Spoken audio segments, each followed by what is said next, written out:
Hi again, I'm Annette Holiday and this is... Hello, I'm Amanda Hollingworth from Lucid Therapies. Nice to see you again. What I'm going to do is we're going to have a little bit of a discussion really just about lifestyle and a little bit of weight bearing, you know, and how we use the body. I've been asking my clients, you know, what they'd like to discuss. And you know what most people have said, as they always do? Tummy. How can we lose weight around the tummy? The thing is, you can't really isolate a particular muscle. And the trouble is that if you stripped all your skin off, you know, and any fat mass, you would naturally have an 8-pack there. But because, you know, we've got a bit of weight, you can't see it. Yeah. Wow. Yeah.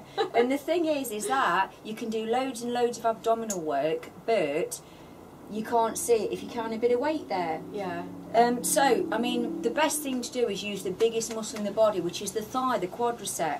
So, I mean, if you think about using the muscle here, like things like squats, you know, even walking up a hill, anything that really loads this muscle, it helps to utilise the fat around the middle. Right. And I mean, also, lifestyle's changed, hasn't it? I mean, Amanda, can you remember when, you know, we were both children, there was a lot loading. I mean, people went shopping, they didn't have the cars, you had to carry really heavy shopping bags back home. Yeah. And that was all amazing for loading the body. So you were working the chest, back, shoulders, so you got your biceps here, triceps, these big muscles. So you were having a workout without even thinking about it. Oh God, absolutely. I mean, people drive the kids to school now, you drive to work, get out of the car. Like you said, the shopping goes straight from the shopping trolley into the boot. And I mean also, like, if you look at our grandmas, great-grandmothers, I mean, some of you younger people won't remember, there used to be mangles. I mean, I can only just remember. Grandma had but one. There was, did she? Yeah. Well, there was, Yeah, you know, that was all manual, so I think you used to have to put your clothes through this, like, big rollers that squeeze the water out, but it was an amazing workout, like, whoa, go grandma, loads of muscle. Pure power. And then there was things like all coal fires, so who was doing the loading there? Yeah. Going down the garden, get the coal, bringing it back. Yeah. So, what I want you to think about this week is, when was the last time you actually did some loading? So, you know, if you think about this week, have you really pushed your body? I don't mean in an exercise class, I mean think about, you know, have you really lifted something, obviously keeping core posture, you know, that was a bit heavy so it loads the muscle. Did you get out of breath walking to work or walking, you know, just the dog? Or even using the right muscles. Yeah. And it's funny you say that, because I was cutting the grass yesterday and ended up having to carry the big thing full of grass cutting because it was wet, it was even heavier. And I think because I don't do it so much these days, I was really conscious of how heavy it felt. And then lugging things around, because we just don't do it anymore.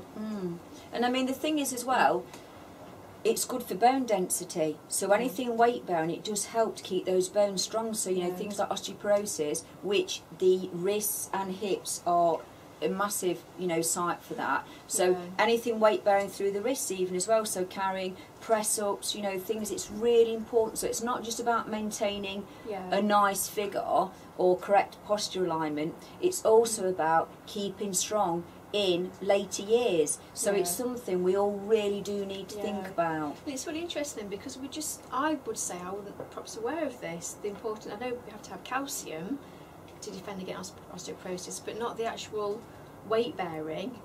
So it's interesting to learn about that. I mean, it all goes hand in hand, doesn't it? A healthy diet, you know, eating a good nutritional balance. But yes, I mean, it's the same as, we're really funny because we're mammals, most things we do is counterproductive to what we should be doing. So it's like, it'd be a really good idea to do a lengthy full body stretch in the morning just to lengthen, realign.